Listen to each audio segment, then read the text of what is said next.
เชื้อชาติชาติชาติไทยชาติใดเดียวกัน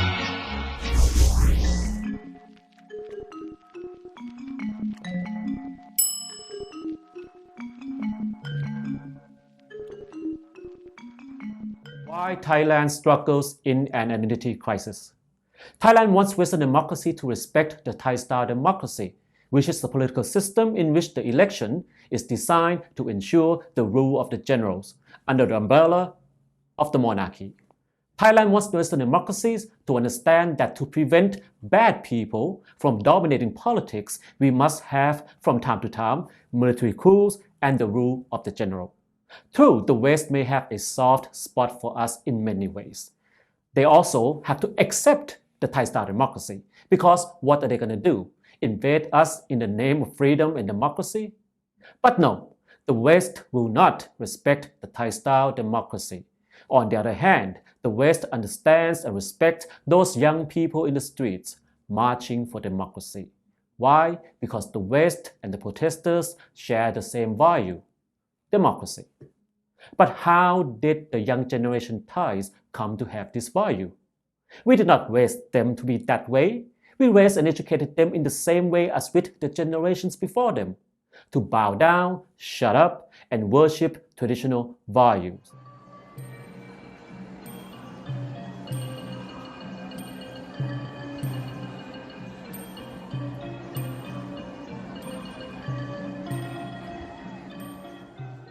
Don't argue, don't ask questions.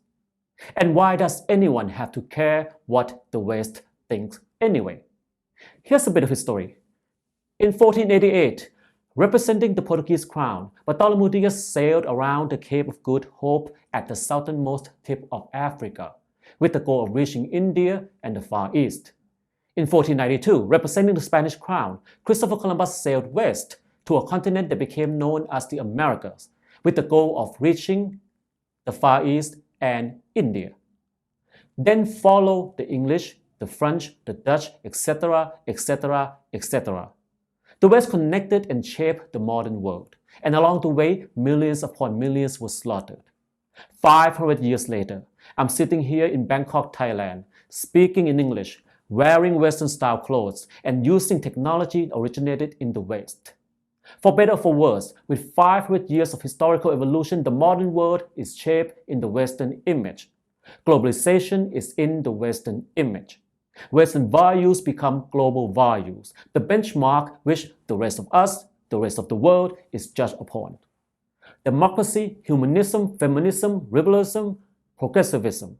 These are the Western-inspired values of the New World. If we embrace them, then we can be a part of the cool kids club. We get to hang out with the football players and the cheerleaders. Absolutism, fascism, militarism, nationalism, these are outdated old world values. If we cling to them, then we are the outcast, eating lunch alone at the school cafeteria. Thailand wants to stand shoulder to shoulder with the Western world, kind of like South Korea and Japan. That's why we are obsessed with going inter, which means to become internationally accepted and respected. That's also why we are extremely sensitive whenever Western leaders or Western media say something about us. The globalized world is shaped in the Western image. That's reality, and reality doesn't care if we like it or not. Within this reality, there's the context of Thailand struggling in an identity crisis. There's a conflict between the older and the younger generation. Please bear in mind that when I say older and younger, it's in the context of generality. Not everyone in each group is the same. The older generation grew up in the era of King Rama IX. His majesty was the golden standard. The virtue of monarchism is deeply entrenched in their psyche. Back in the day, communication technology was television, radio, and newspaper. Compared to today's world, back then knowledge was mostly localized and isolated. The younger generation is growing up in a world connected by digital technology and social media. Knowledge is global and viral. With a click of the finger, we can learn just about anything that's going on around the world. So young Thais look up to democratically minded Western leaders like Barack Obama, Jacinda Ardern, and Justin Trudeau. They are not a fan of generals and military coups. Their heroes are the likes of Greta Thunberg and Joshua Wong, more so than kings in history books that the ruling elites want them to worship. Culturally, young Thais have more in common with K-pop fans their age in other countries than with older generation Thais.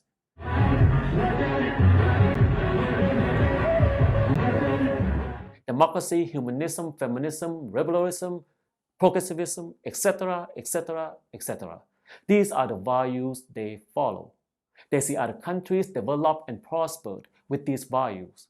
They look back at Thailand and ask a very simple question. Why can't we have the same?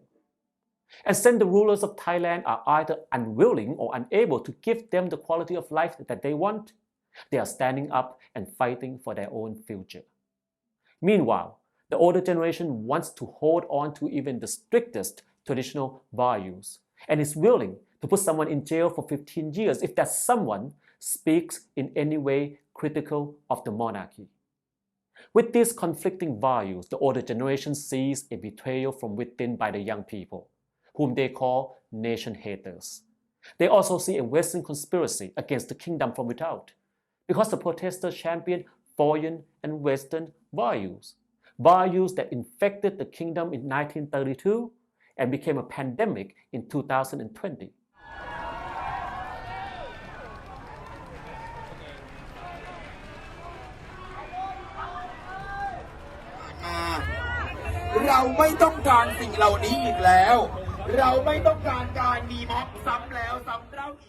For the older generation, their world is turning upside down.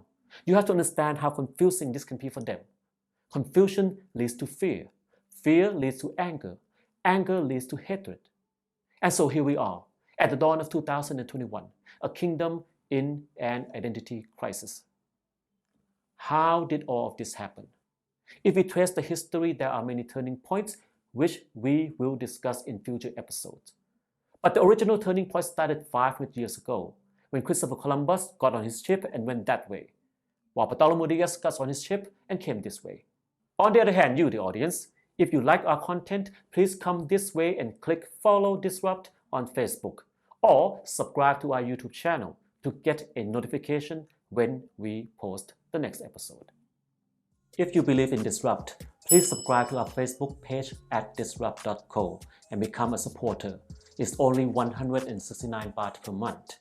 Otherwise, scan the QR code or use the Bangkok Bank account number 030-8190-859, Disrupt Media Company Limited, to support us whenever you like and as much as you like. Your support matters.